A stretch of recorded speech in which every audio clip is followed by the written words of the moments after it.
Hello, everyone. This is Yvonne and Lyle. Welcome to our true crime podcast today. Come on right along, let me tell you a tale. Hey, welcome back, everyone, to Walking the Blue Line. We are here enjoying a springtime day. The sun just came out. Yeah, it's looking nice. We're trying to get our springtime bodies ready for the summertime swimsuit bodies. Oops, I'm a little worried about that. Well, we've been trying this dieting thing.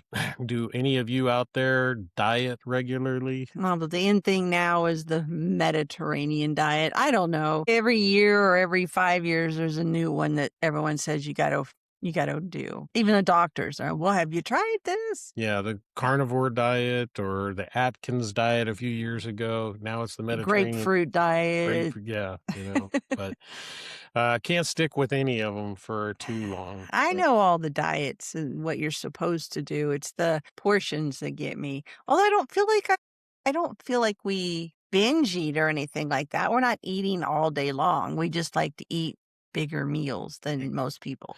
Portion control is probably Yes. the hardest thing. And it doesn't help that I like to bake and cook. And so that's really tough for me because if I stop doing it, then I'm kind of bored. Right. We were talking earlier about how much you do know about cooking and all of those kind of things. Do you ever find yourself getting into a position, though, where you have overextended your knowledge, maybe? Absolutely. On just about everything I've ever done, about the time like sourdough, I seriously, it's a love-hate thing. I know how to do the starter. I can get that sucker going and it'll quadruple in about 3 hours. And I can make a good loaf, but mine just don't seem to look like everybody else's. And that goes true with crocheting, baking, cooking. I mean, you said you had that with cars, right? Yeah, automotive experience. I do quite a bit of my own home repair on my cars and such like that. And every now and then you just get into a situation where you feel like you know what you're doing. You're pretty confident. You're very confident, and all of a sudden something comes up that says, maybe I don't know as much as I thought I did, right? Exactly. Well, that kind of takes us down the road of today's crime, or several crimes, really. Dumb criminals. Well, back in 1995, there was this guy by the name of MacArthur Wheeler. It was April 19th of 95. Pittsburgh, Pennsylvania. And he felt like he knew a little bit more than he really did. Yeah, where he had heard that lemon juice could be used as an invisible ink. And I have to say, as a kid, I played around with this. And what I did was you would take a plain white piece of paper, you take lemon juice and a paintbrush or something, and you write a message on it. And you let it dry and you can't see anything. Well, I actually got in trouble because I scared my nieces and my cousins with this thing. So anyway, they came over, we're all playing. I'm like, hey, let's have a seance or something. I don't know. It's of the devil. Yes, I know. Something stupid. And that's why I got in trouble. So anyway, they came over and I'm like, oh yeah, so you just ask questions and I run this piece of paper over the candle and it'll give you an answer. Well, it does work. It works pretty well. So, of course, I'm running this paper over the candle and an answer comes up. Yes, no, maybe, whatever I wrote down. And I scared the bejeebies out of my family members. And then mom proceeded to come in and probably whip my butt because I shouldn't have been playing around with it. So leading into that, this guy thought it's invisible ink. So if I put it all over me, I'm going to be invisible. Right. It's not how that works. Well, it's not how it works, but he put it to the test. He did. That's the funny part. He puts the lemon juice all over his face, and in doing so, he gets some in his eye, but he's trying to see if this experiment works. So with the lemon juice in his eye, he gets his camera, he takes a quick photo, and when he looks at the photo, lo and behold, you can't see him. He's not there. But the funny part is he put the lemon juice only on his face, but since he had it in his eye, he's not in the picture at all. So I'm thinking, why doesn't he realize that it wouldn't make his clothing invisible? Disappear. Right. Well, in his haste and confusion due to the lemon juice being in his eye and probably burning the crud out Yeah, of his that stuff does eyeball, burn. Yeah. he pointed the camera in the wrong direction, snaps a photo, and he doesn't appear in the photograph. He thinks he's good to go. So logically, we can come to he doesn't understand the basic chemistry concept here. No, he doesn't. But he goes ahead Yep. and he tries this again. He puts lemon juice on his face and he marches down to not one, but two of the local banks and proceeds to rob them at gunpoint. Not only that, he sees the camera, he looks at the camera and he smiles. So he walks out of the bank feeling pretty confident. Mhm. Nobody can see me. I'm good to go. And lo and behold, later that evening, the evening news shows his photograph all over town saying, if you know this person, please call the police. Well, it wasn't too long after that the police come knocking at his door and they arrest him, and he has the famous line of, I put on the juice. I had on the juice. He couldn't understand how they could see him. I think he got famous for that line. Right. Well, this crime happens in 1995. And 4 years later, a couple of researchers hear about this, as well as some other instances, and they decide to run a research study as to what is going on here. Why would a normal person be so ill-conceived to think that, lemon juice is going to make him invisible? Yeah. So this was called the Dunning-Kruger Effect. Right. Their study, they went out and got some college students and such, and they gave them actual tests. And then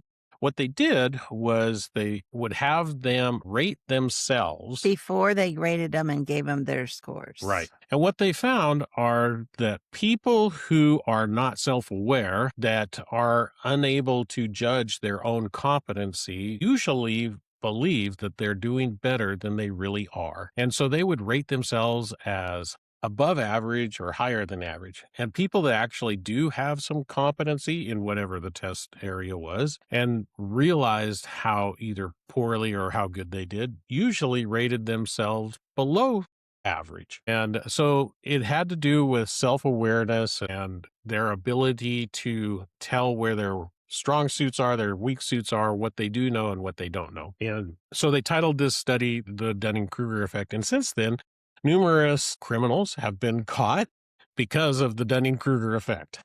Yeah, and even though there's a couple of them we're going to highlight besides the ones we've already talked about, but the BTK killer, he was the guy who he beat, tortured, and then killed these people. But he wrote letters to the police all the time, like antagonizing them, kind of baiting them, thinking, I'm so smart, I'm never going to get caught. And there was actually a case that we did earlier where one of the detectives said, the guy was smart. He was really smart.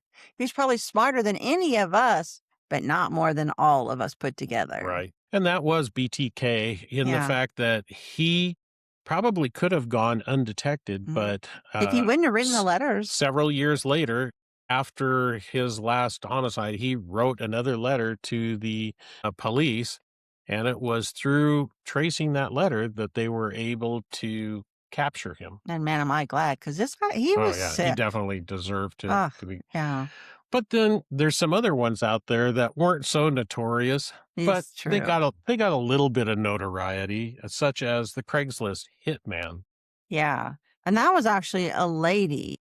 Right. Delilah DePolito, right, out of Florida. She took out a Craigslist ad to have someone kill her husband. And so she got a response. Right. But unbeknownst to her, the guy that responded was either an undercover agent or an informant. They basically do a sting on her. They end up recording her, video her, and audio. They get her hiring this guy. They actually go as far as to fake her husband's death and take graphic pictures. Right. So they set up this fake crime scene. They tell her that the job has been completed.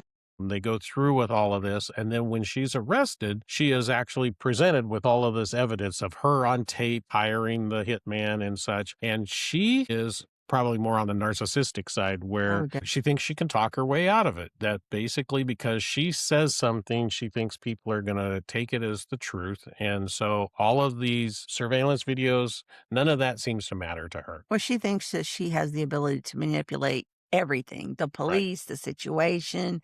And I've actually talked to people like that where I feel like they think if they say it, it's true. And if they tell it to enough people, then that makes it even more true. And Yeah. they believe this in their minds. Right. So this is an overinflated ego Exactly. beyond belief, but it does play out there. And she's just one example of someone who thinks that no matter what she does, she's not going to get caught. And when she does get caught, she can just deny it and everyone's going to believe her. This one really kind of surprises me because every bit of the evidence is right there. They have her, and she still thinks that she can outtalk them. But that leads me to think the guy that we had did the case on, the one who poisoned his wife. David Pettis. He did the same thing.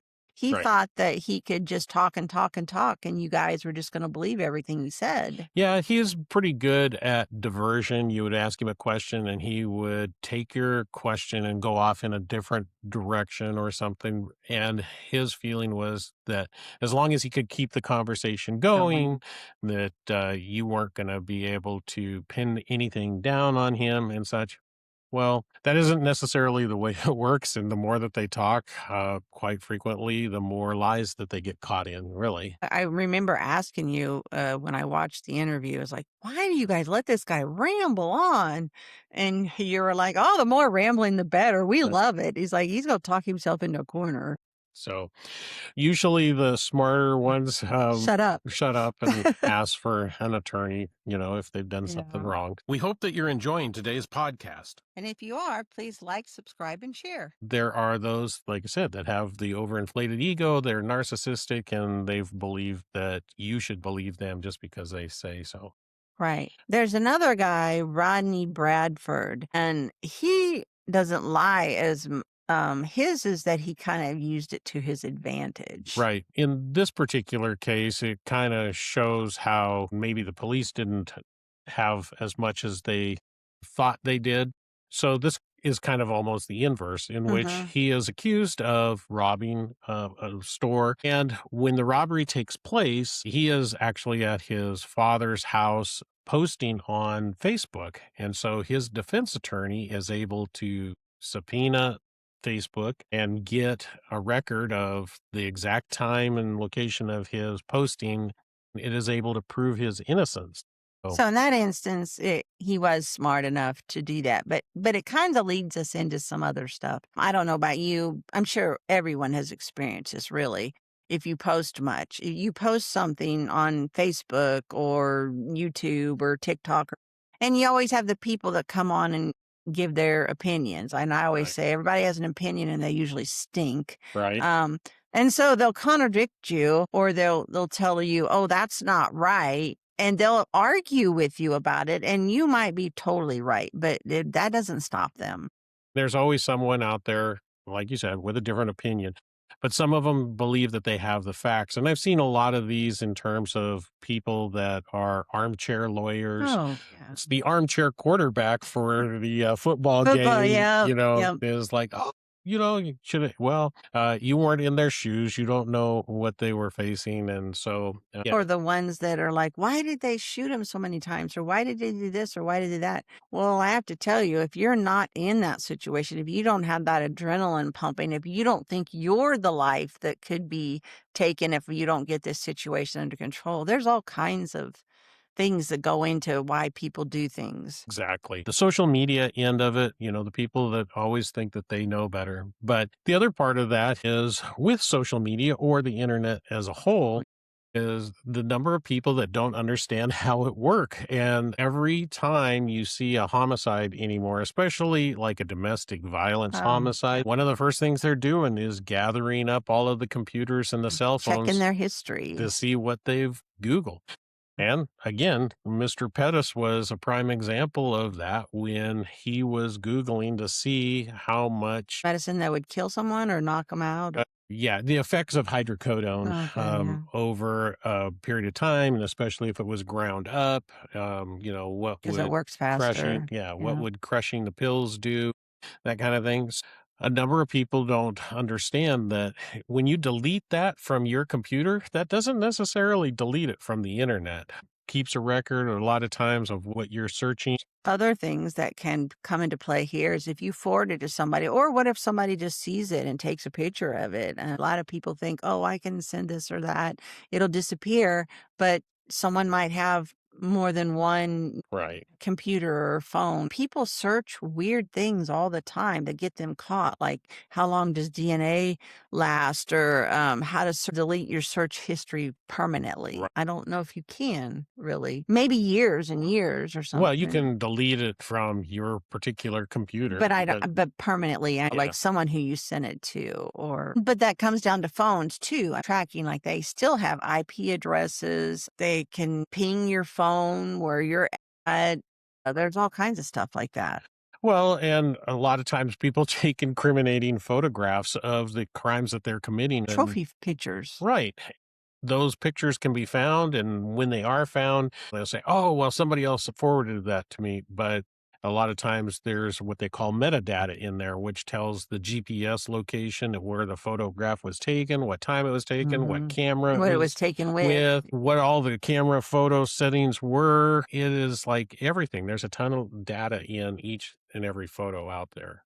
There's also the movie and pop culture influence where you watch CSI or something and you're like, I know how this works.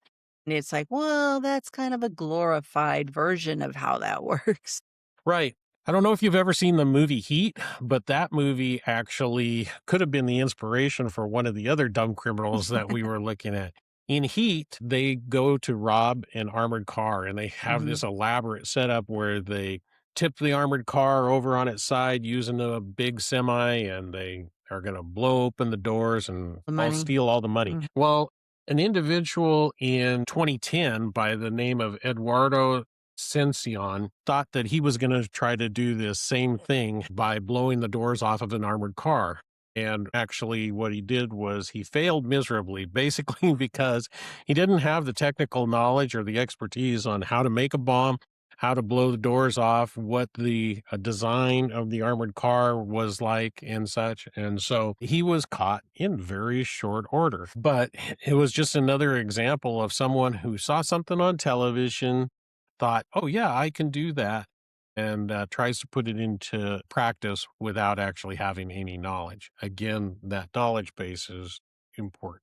I think it turns confidence into ignorance. Right. It does to a certain degree. Yes. Yeah, you're going to get Yeah. caught because you don't really know what you're doing. Yeah. Overconfidence of your own true abilities. When you guys kind of go to some training on how to spot some of that stuff, how to spot overconfidence, like we already hit on letting them talk and talk and talk. We're trained on spotting real world patterns. A lot of the criminals that are out there, they make very simple mistakes that add up, and not understanding at all how some of the forensics and such work. When I was a patrolman back in the early 90s, I remember responding to a store burglary in which the burglar was still inside the store when we show up. But this is a 2-story building, 1 story at the front, 2-story at the back. So he decides to go out the 2nd story on the back, and he breaks out the window and he throws himself outside the window, but he's hanging onto the ledge, and the cut and the broken glass cuts the ends of his fingers off as Oh, he jumps down to the ground level, and ow. he takes off running, and a canine catches him a couple blocks away. I can imagine all the blood trail. Right. Well, he's bleeding like And he left crazy. his fingertips. He left his fingertips, and that was the big thing, was that when we go in there, we find his fingertips, and he's going to the hospital because he's bleeding like crazy. So one of the deputies picks up the fingertips, and they rush him to the hospital with the idea that they could reattach them. And he denies that That they're they're his? his. My gosh. In his mind, if the fingerprints aren't on his person, then he is not guilty, and he thinks that he's going to get away with A this. little DNA thing there, huh? Well, could go DNA, but this is back in the 90s. But Oh, what he's okay. failing to recognize is that he's been booked into jail before. We have his His- fingerprints. We know what they look like. So now we can take the fingertips and we can compare them. Not to mention, we have his name. We had his photograph from Yeah. previous arrests. A blood this- trail. Yeah, this isn't rocket science, but he was very adamant and did not have his fingertips sewn back on because he thought that that made him innocent. Again, overstating his competence when it came to a legal analysis of what his fingerprints really meant. Believed he was the exception and he wouldn't get caught. Right. But that goes as well to part of this Dunning-Kruger effect in terms of legal aspect is a lot of people think they know the law much better than they do.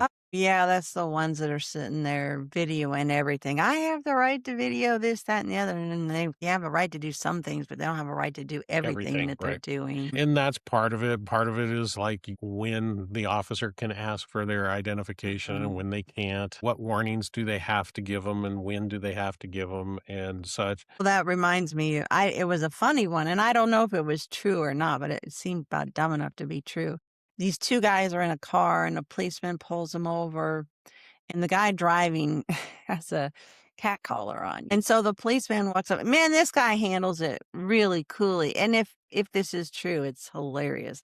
So he goes, "Hey, I need to see your license and registration." And the guy goes, "Well, I don't have that. I'm a cat." And he goes, "What?" And maybe you remember this story. Somebody made a YouTube video of this, and so tends to make me think that it was set up. Then he goes, "So is that guy your owner?" And I think he says yes, right? right. And then he goes, where's his cat license? I'm going to have to take you to the pound now. "And we're going to have to neuter you." This guy keeps his cool, and it was really hilarious. At the end, the guys just give up or get a fine for not having his license. Yeah. Right.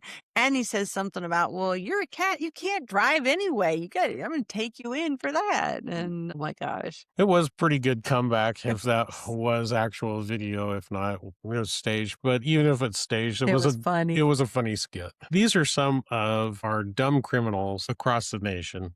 And we hope that you've enjoyed some of the stories today. Yeah. Not to make too much light, because just being a criminal isn't right in the first place. No, it isn't.